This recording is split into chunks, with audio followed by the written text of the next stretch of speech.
In today's video, I'm doing a mixed media acrylic pour. I'm using up some of my leftover paints from my previous video, and I will also be adding some spray paint. With these types of paintings, I do wear a face mask and I wear gloves just to have a little bit more protection. I have silver spray paint, and then I have water in my spray bottle. And then I have white, a really light gray, a really light turquoise, and then my darker turquoise. And I have each of these thinned down quite a bit more with some more pouring medium and water.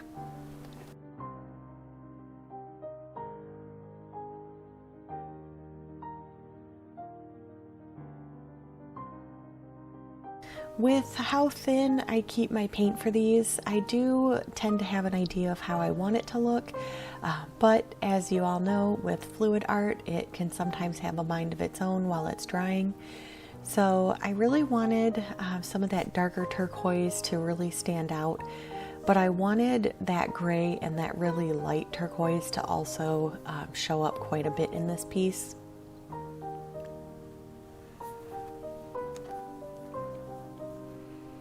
And once I had my paint down, I just made sure that my spray paint was mixed up, and I sprayed that right on top of the paint. And then when I started moving the paint, tilting the canvas, that spray paint just really moved around with all the rest of the paint.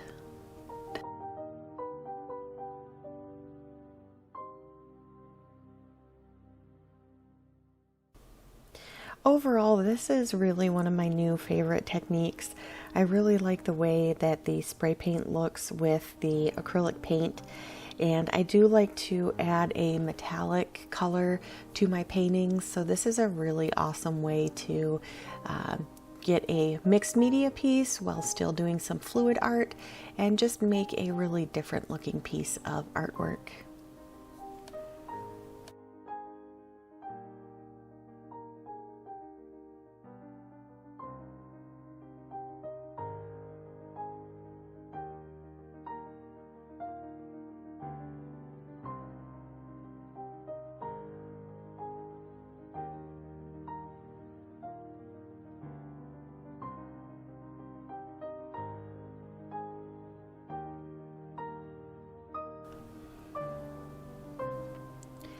After tilting it out, as you can see, I just added a little bit more spray paint in a few areas.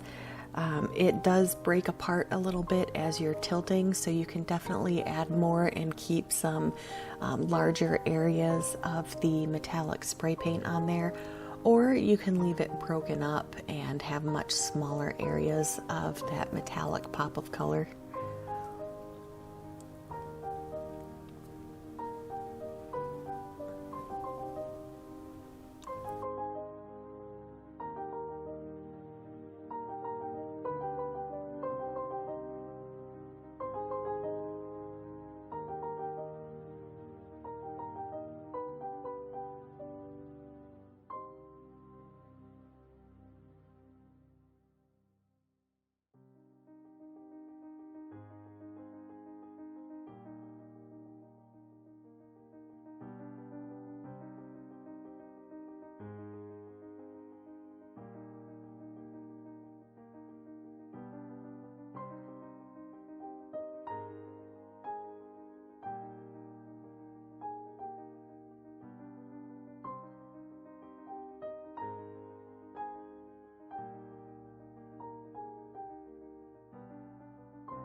Overall, this piece is drying really well. After a full 24 hours, it's almost completely dry. I'll let it dry for at least another day before moving it. I would wait at least another couple of weeks before adding varnish to this. But I've just been using spray varnish on these and it has been turning out really, really well. But I hope you guys enjoyed this video. Let me know what you think down in the comments. If you like this technique and have some suggestions for some other color palettes, let me know. I have some larger canvases that I'm going to be doing and I would love some ideas. But thank you guys so much for watching today, and I'll see you in the next one.